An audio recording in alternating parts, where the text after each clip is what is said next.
Então vamos à Bíblia agora, vamos abri-la lá em Hebreus capítulo 11, versículo 23 em diante. E o tema da mensagem de hoje é a galeria dos heróis da fé. A galeria dos heróis da fé.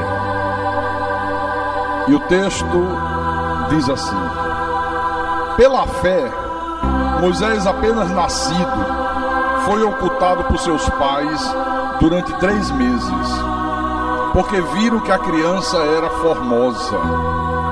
Também não ficaram amedrontados pelo decreto do rei.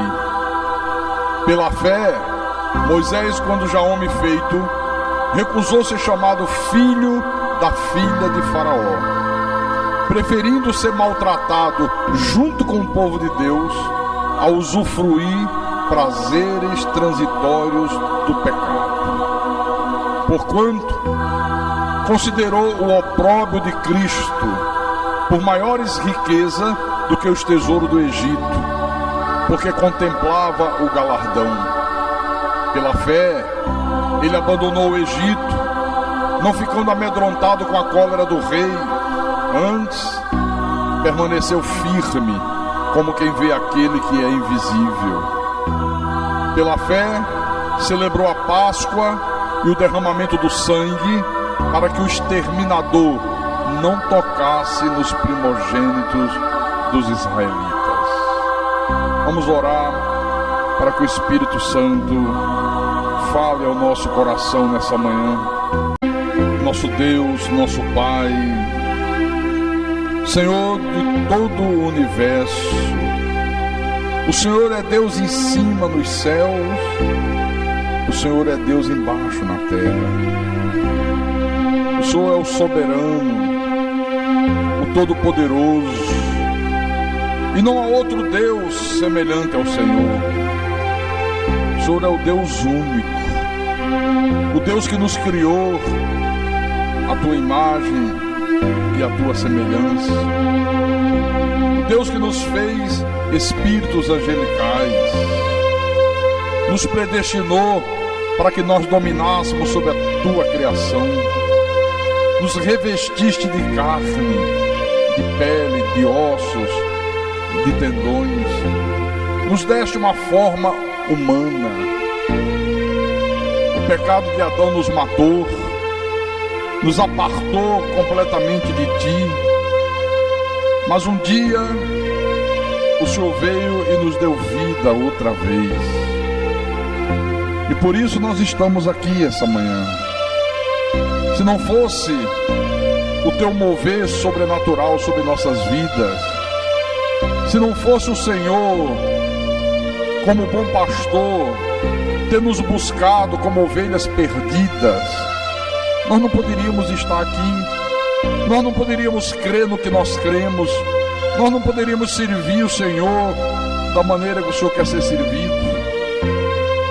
E por isso, Senhor, nós somos gratos, profundamente gratos ao Senhor, e queremos crescer na tua graça, queremos crescer no conhecimento de Jesus Cristo, porque somente assim nós poderemos viver como sal da terra e como luz do mundo. Só assim nós poderemos proclamar a tua grandeza, as tuas virtudes. Então fala conosco nessa manhã, fala com os teus filhos amados, com as ovelhinhas do teu rebanho. Alimenta-nos, Senhor, com o alimento sólido da tua palavra. Nós estamos ansiosos por isso, porque não há nada mais importante do que isso. Usa-me como teu pastor, como teu servo. Ilumina minha mente, dando-me a inspiração, para que eu possa explanar a tua palavra, mas explanar a tua palavra como se fosse o Senhor mesmo explanando-a. E que tudo isso seja para a tua honra, para a tua glória e para o teu louvor. Eu te peço em nome de Jesus, em nome do Senhor, e que todos que creem digam amém e amém. Meus irmãos amados, minhas irmãs em Cristo, povo de propriedade exclusiva de Deus. Esse capítulo 11 aqui de Hebreus, em todo o mundo espiritual, religioso, cristão, em toda a face da terra, ficou sendo conhecido como a galeria dos heróis da fé. Você leu o capítulo 11 de Hebreus, e ele cita muitos nomes, muitas pessoas, começa falando de Abel, fala dos mártires, fala de muita gente. Aí eu pergunto, quem eram essas pessoas que nós consideramos os grandes heróis da fé? Será que eram pessoas diferentes, privilegiadas por Deus? Será que eram pessoas merecedoras de uma atenção especial da parte de Deus? E por isso elas estão aqui na galeria dos heróis da fé? Não, absolutamente não. Eram homens e mulheres comuns, gente como eu, gente como você, mas pessoas que tomaram atitude de fé, gente que provou pelas suas atitudes que tinham uma fé verdadeira em Deus. E todas essas pessoas, elas viram Deus agir de uma forma sobrenatural em favor de suas vidas. Elas viram Deus se manifestar de uma forma excepcional. Entretanto, não eram pessoas perfeitas, tinham suas falhas, tinham seus fracassos, elas tinham suas imperfeições, como todos nós temos. Todos nós temos falhas, todos nós temos os nossos fracassos, todos nós temos as nossas imperfeições. Elas também eram semelhantes a mim, semelhante a você. Mas mesmo assim, foram pessoas que atingiram seus objetivos, que glorificaram a Deus pela maneira com que elas agiram, demonstrando que elas acreditavam realmente em Deus. Olha, Moisés é uma dessas pessoas, é uma dessas que nós consideramos heróis da fé. Você sabe que Moisés, ele é considerado um dos maiores personagens do Velho Testamento. Moisés foi o grande comandante do Êxodo, foi o homem que Deus escolheu para ser o grande líder do povo de Israel, comandou o povo de Israel desde a escravidão do Egito até a terra prometida. Foi ele que teve o privilégio de subir o monte e receber do próprio Deus as tábuas com os 10 mandamentos. Foi este homem que escreveu os 5 primeiros livros da Bíblia, que nós chamamos o Pentateuco. Agora, até Moisés chegar aonde ele chegou, ele teve que tomar algumas decisões extremamente importantes na sua vida. Você sabe que a história de Moisés começa quando o faraó havia dado ordem para que toda criança que fosse nascida das mulheres hebreias tivesse o sexo masculino, que elas deviam ser mortas. E a mãe de Moisés esconde Moisés durante 3 meses, e depois de 3 meses coloca Moisés dentro de um becinho de madeira que flutuasse e joga nas águas do rio Nilo. A filha de Faraó está lá tomando banho, e ela vê aquele objeto vindo. Uma das suas concubinas, uma das suas servas, vai pegar o becinho, e quando abre, vê que lá tem dentro uma criança. Então ele é milagrosamente retirado das águas pela filha de Faraó, ele é levado para o palácio e ele passa a ser educado como neto de Faraó. Esse é o início da história desse homem aqui. Então, Moisés, ele tinha uma crise de identidade. Por quê? Porque ele nasceu hebreu, mas ele foi criado egípcio. Isso gerou uma crise de identidade. Então, a primeira decisão que Moisés tinha que tomar na vida era decidir essa questão. Essa foi a primeira decisão. Em algum momento da vida de Moisés, ele teria que decidir quem ele era de fato e de verdade. Se Moisés dissesse que ele era um egípcio, estaria enganando a si mesmo, estaria negando a sua fé, estaria negando a sua descendência espiritual. Mas por outro lado, isso ia trazer grandes benefícios para esse homem, porque ele ia continuar tendo uma vida de rei, ele ia ter uma carreira excepcional, ele ia ter fama, ele ia ter riqueza, poder, e logo logo ele seria faraó, porque ele era o neto de faraó, ele já estava na fila para assumir o cargo quando o faraó morresse. Essa era a primeira coisa. Se ele dissesse que ele era um hebreu, negasse ser um egípcio, olha, tudo isso ia virar contra ele. Esse homem seria humilhado, ele seria expulso do palácio de faraó, ele ia perder de viver uma vida nababesca para viver com um monte de escravo para o resto da vida.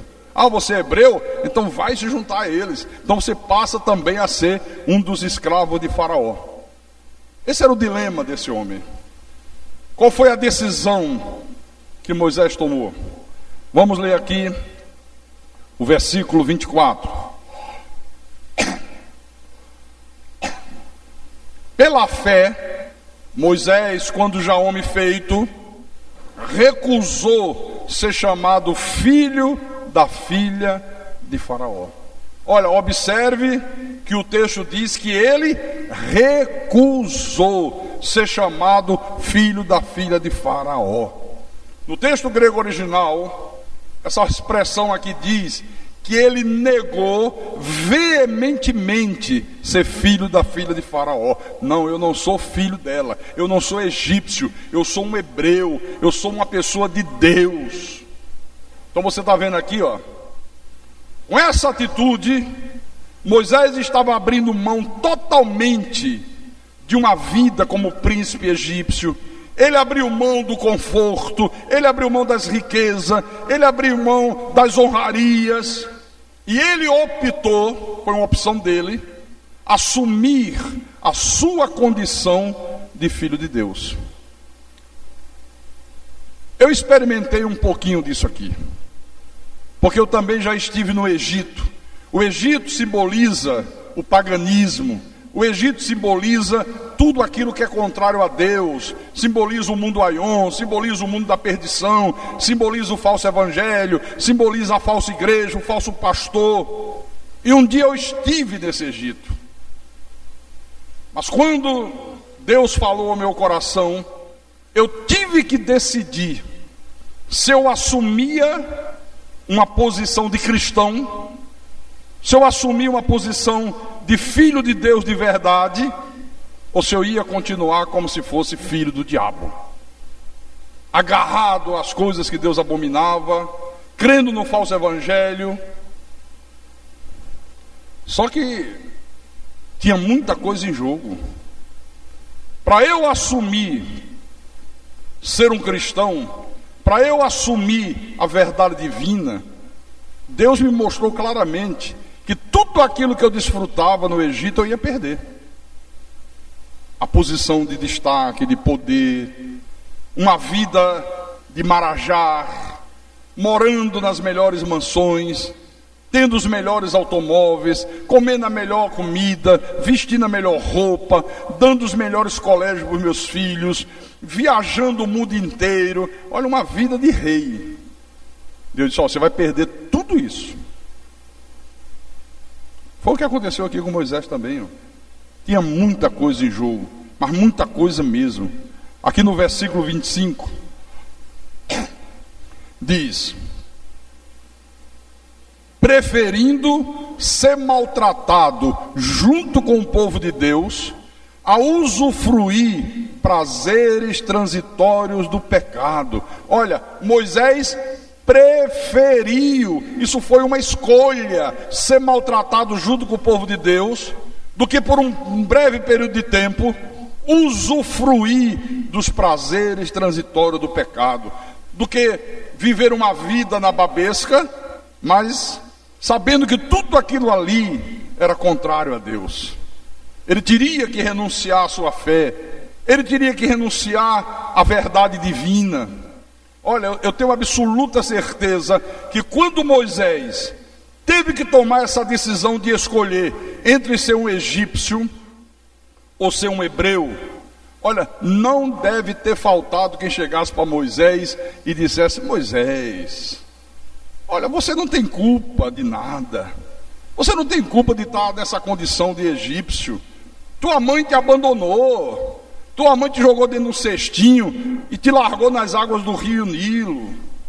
A filha de Faraó te acolheu, te criou, você foi ensinado aqui no Egito, você vive uma vida nababesca, você tem tudo do bom e do melhor. Ora, Moisés, se Deus permitiu tudo isso, até o ponto de você estar aí na fila para amanhã, quando o Faraó morrer, você assumir o cargo de Faraó, foi porque Deus quis que você fosse um egípcio. É porque Deus quer. Já ouviu gente que diz assim: não, mas se eu estou aqui e Deus está no controle de tudo, é porque Deus quis. Não, mas se eu estou há tantos anos ouvindo um falso evangelho e eu gosto, isso aqui me traz benefício, é porque Deus quer que eu esteja aqui. Todas as pessoas jogam a culpa em Deus, né? Não, se eu sair da igreja, foi porque Deus quis que eu saísse, é porque Deus quer que eu fique ali. Deve ter dito isso aqui para Moisés. Então, irmãos, a exemplo de Moisés, todos nós aqui, sem exceção, ao longo da nossa vida, em várias oportunidades, nós temos que fazer escolhas. E eu digo para você o seguinte: olha, não importa o que tenha acontecido com você no passado, mas você pode hoje tomar uma decisão que vai determinar como será o teu futuro. Não importa o que tenha acontecido no passado, mas chega uma hora que você pode tomar uma decisão, e aquela decisão vai determinar como será o teu futuro. Eu tive um dia que tomar uma decisão, e aquela decisão que eu tomei de romper com o falso evangelho, de romper com as mentiras religiosas, espirituais, de romper com a falsa igreja, olha, determinou o meu futuro. Por que hoje eu sou um pastor? Por que hoje eu tenho o privilégio de proclamar o evangelho da graça de Deus? Porque eu tomei uma decisão lá atrás que determinou aquilo que eu sou hoje. Amém? Olha, ao longo da vida, nós somos levados a tomar decisões, irmãos. Todos nós. Versículo 26. Porquanto considerou o opróbrio de Cristo por maiores riqueza do que os tesouros do Egito, porque contemplava o galardão.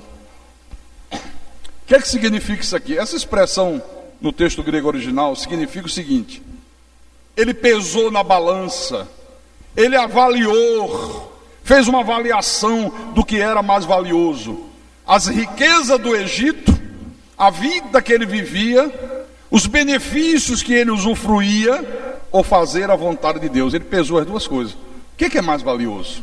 O que é mais importante? O que vai trazer mais benefícios para a minha vida? Olha, Moisés considerou que assumir a sua fé em Deus era uma coisa muito mais valiosa do que todos os tesouros do Egito. Ele disse: não, isso aqui é mais valioso, isso aqui tem muito mais valor do que essa vida que eu vivo aí. Está aqui.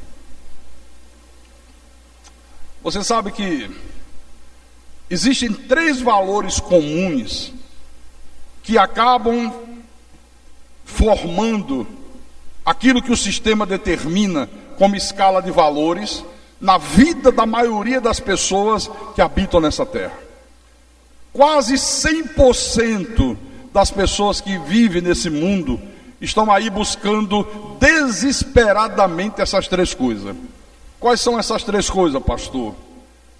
Prazer, riqueza e poder. Pense aí agora, se não é isso que quase 100% das pessoas buscam de uma maneira desesperada nesse mundo: prazer, riqueza e poder. A pessoa que busca o prazer, ela diz assim: tudo que eu mais quero na vida é me sentir bem. É o que eu mais quero na vida é me sentir bem. A pessoa que busca riqueza, ela diz: olha, quanto mais dinheiro eu tiver, quanto mais bens materiais eu possuir, mais seguro eu vou me sentir. Mais seguro eu me sentirei. Aquele que busca o poder, ele diz: olha, eu quero ser famoso, eu quero ser popular, eu quero me tornar uma pessoa influente, eu quero ter prestígio, eu quero ter uma posição de destaque na sociedade. Agora veja, Moisés, ele não buscava estas coisas.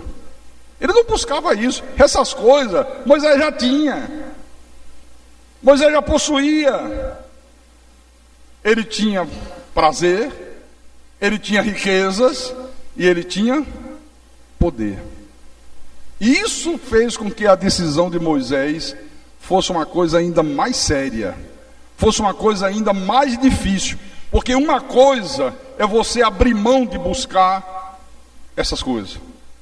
Outra coisa é você abrir mão quando você já tem isso na tua vida. O sujeito não tem prazer, não tem riqueza, não tem poder, e ele diz: bom, eu vou abrir mão de buscar essas coisas por amor a Deus, para servir a Deus. Isso é uma coisa. Agora é muito diferente quando a pessoa já está nesse status quo, quando ela já possui essas coisas aqui, e tem que abrir mão. É diferente. Então, quando Moisés decidiu fazer a vontade de Deus, Moisés não estava abrindo mão de buscar essas coisas. Ele estava, na verdade, abrindo mão de usufruir de todas elas, porque tudo isso já fazia parte da vida desse homem. É diferente. A vida que Moisés levava como neto de Faraó, olha, proporcionava a ele todas as regalias do mundo. Proporcionava a esse homem tudo que um ser humano que não tem olhos iluminados almeja nesse mundo. Entretanto, Moisés abriu mão de todas as regalias, de todos os benefícios, a fim de assumir a sua posição de filho de Deus. Amém? Abriu mão. Olha, irmãos, tem um momento na nossa vida que nós temos que escolher o que é mais importante para a nossa vida: servir a Deus ou servir a Faraó? Congregar numa igreja que prega a verdade ou congregar numa igreja que prega a mentira? Temos que decidir. Eu vou ser pastoreado por um pastor verdadeiramente vocacionado por Deus, ou eu vou ser pastoreada por um aventureiro qualquer nesse mundo? Você tem que tomar uma decisão. E quem é de Deus, quem tem a verdadeira fé, sempre toma a decisão correta. Ele não fica em cima do muro. Porque tem gente que fica em cima do muro. Nem vai para a graça, nem vai para a lei. Nem vai para a graça, nem vai para o paganismo. Ele fica em cima. Ele quer agradar os dois lados. Se possível, ele quer usufruir das duas coisas. Não pode. Você sabe o que é que Jesus disse? Abre Mateus, capítulo 6, versículo 24. Isso aqui é tremendo. Jesus disse assim: ninguém pode servir a dois senhores, porque ou há de aborrecer-se de um e amar ao outro, ou se devotará a um e desprezará o outro. Não podeis servir a Deus e as riquezas. Então, se você realmente tem a fé de Deus, você tem que tomar uma atitude de dizer sim para aquilo que é certo, para aquilo que é verdadeiro, para aquilo que é bom, para aquilo que verdadeiramente provém de Deus, e dizer não para aquilo que é errado, para aquilo que é falso, para aquilo que não provém de Deus, para aquilo que não está de acordo com as Sagradas Escrituras. Porque, irmãos, é muito fácil dizer sim para o que todo mundo está dizendo sim. É muito fácil.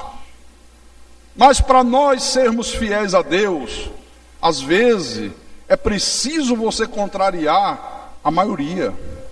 É muito fácil dizer sim, todo mundo está dizendo sim.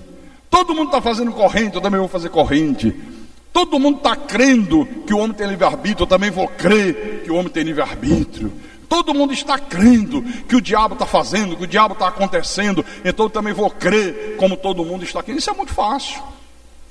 Mas se você quer ser fiel a Deus, vai chegar um momento que vai ser necessário você tomar uma atitude que vai contrariar a maioria. É o que nós da Cristo é Vida fazemos. É o que nós que somos eleitos e predestinados por Deus somos obrigados a fazer pela nossa fidelidade a Deus, pela nossa fé. Tomar uma atitude de abraçar uma verdade que a maioria não abraça, que a maioria despreza, que a maioria repudia. Paulo, quando escreveu a sua epístola à igreja de Roma, ele disse uma coisa muito interessante. Romanos capítulo 12.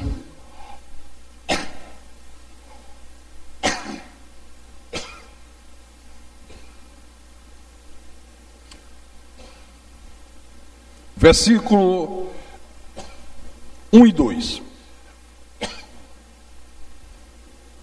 Ele disse assim: rogo-vos, pois, irmãos, pelas misericórdias de Deus, que apresentei o vosso corpo por sacrifício vivo, santo e agradável a Deus, que é o vosso culto racional. Primeira coisa, o culto a Deus tem que ser um culto racional. Não pode ser um culto irracional. Gente gritando, gente rodopiando, gente caindo no chão, gente babando. Não, não, não. Isso aí é o culto irracional. O culto racional é aqui, ó. Todo mundo com Bíblia, todo mundo acompanhando o que Deus está falando na Bíblia, todo mundo conferindo coisas espirituais com espirituais. Aqui você não vê gente gritando, aqui você não vê de repente se levantar um irmão e começar a correr em volta dos bancos da igreja, dizer que é o Espírito Santo. Aqui você não vê de repente um levantar e sair rodando igual um peão maluco, igual um bailarino Baryshnikovsky. Aqui você não vê isso. Porque aqui é um culto racional. Mas no versículo 2 ele diz: e não vos conformeis com este século, mas transformai-vos pela renovação da vossa mente, para que experimenteis qual seja a boa, agradável e perfeita vontade de Deus. Quer dizer que nós não podemos nos conformar com as coisas que não tem nada a ver com Deus. O Egito não tinha nada a ver com Deus. Essas coisas horríveis que estão se fazendo aí fora no mundo espiritual em nome de Jesus não tem absolutamente nada a ver com Deus. Então nós temos que ter a coragem de dizer não para essas coisas. Nós da Cristo é Vida dizemos não. Não. Nós nos recusamos a participar do circo religioso que está aí estabelecido. Nós não somos artistas de circo. Nós somos servos do Deus Todo-Poderoso.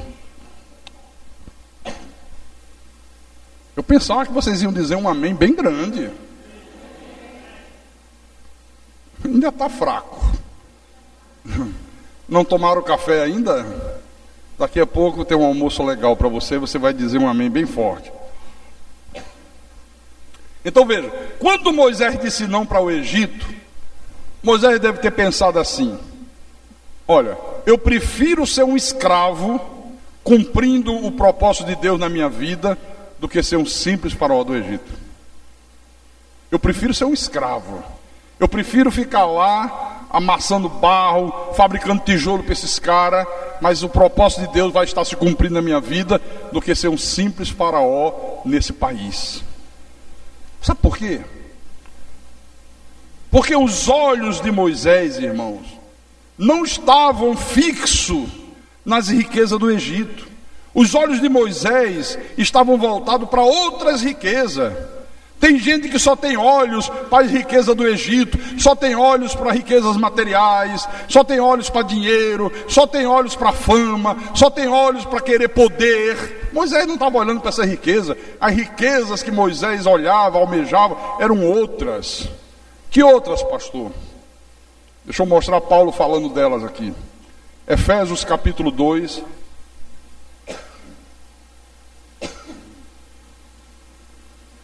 Versículo 6 e 7.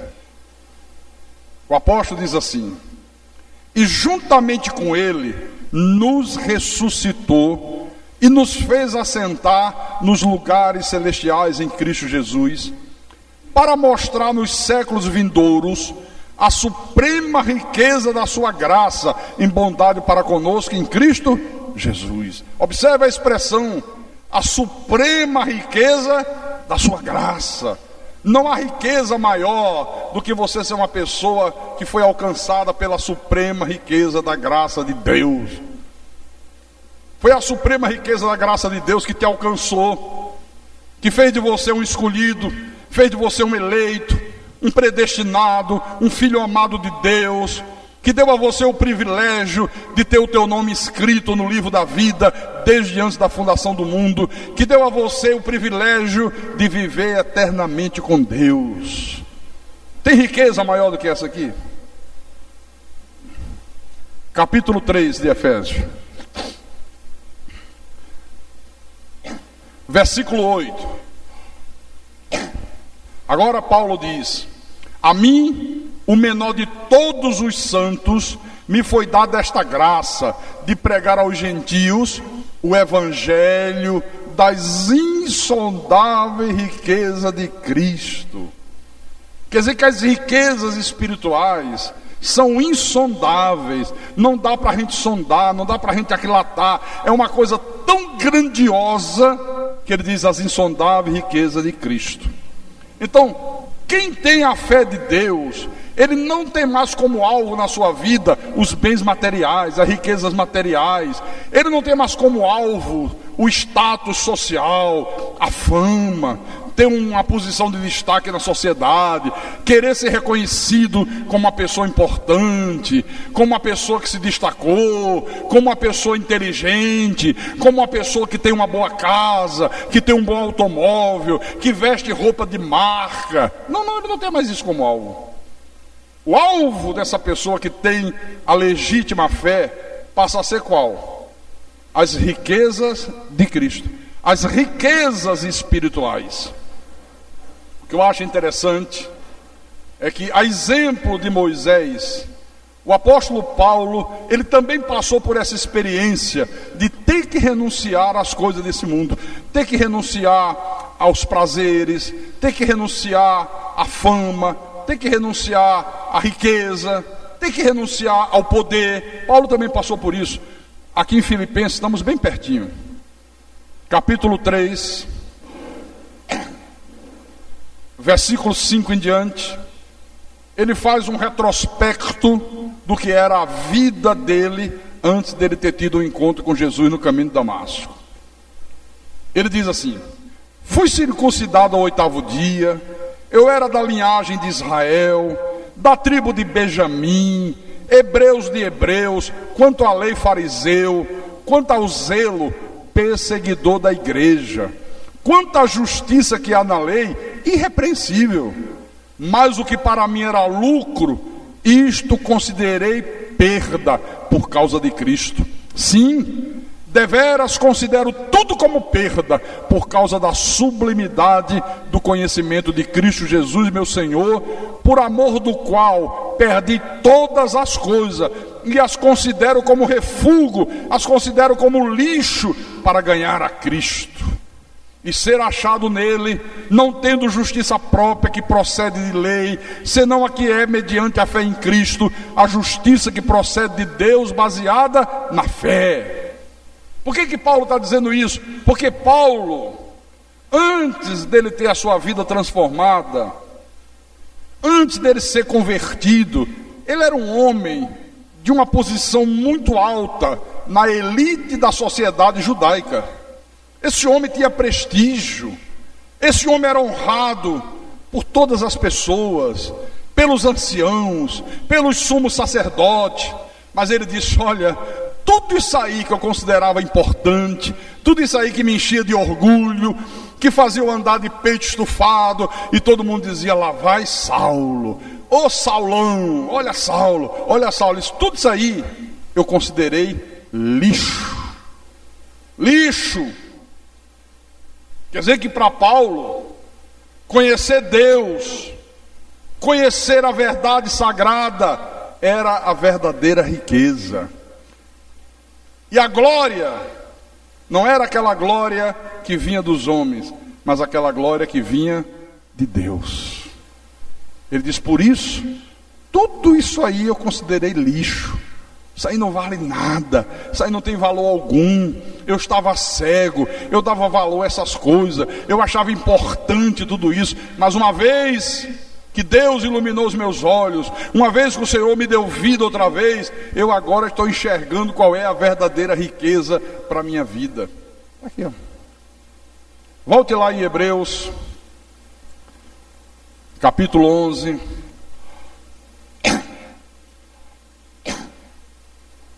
Versículo 27. Agora o texto diz assim: pela fé, ele abandonou o Egito, ele quem? Moisés, não ficando amedrontado com a cólera do rei, antes permaneceu firme, como quem vê aquele que é invisível. Pela fé em Deus, pela fé na palavra, pela fé nas promessas, pela fé na verdade. E tem uma coisa interessante, sabe? Você sabe que quando a filha de Faraó encontrou um menino nas águas do rio, aí ela ficou ali e disse: e agora? Quem é que eu vou arranjar para ser a babá dessa criança? A irmãzinha de Moisés vinha pela beira do rio acompanhando para ver o que ia acontecer com o menino, se ia se afogar, se não ia se afogar, o que ia suceder. E quando ela vê que a filha de Faraó pegou a criança e já estava decidida a criar a criança, ela se apresenta e diz: olha, se a senhora quiser, eu conheço uma mulher hebreia que adora ser babá de criança, tem vocação para isso. Olha, vai cuidar dessa criança como se fosse o próprio filho dela. Como é maravilhoso os desígnios de Deus, né? É mesmo? Então traga essa mulher. Sabe quem foi a mulher que ela trouxe? A mãe legítima de Moisés. Então, durante alguns anos, e que são os anos mais importantes da vida, que é quando o teu caráter é formado, né? Moisés foi educado na fé dos hebreus. A mãe de Moisés ensinou a Moisés as verdades eternas, que quando ele já foi homem grande, já homem adulto, homem feito, fez com que ele tomasse a decisão correta, a decisão acertada. Não temeu, está aqui, ó, pela fé abandonou o Egito, não ficou amedrontado com a cólera do rei.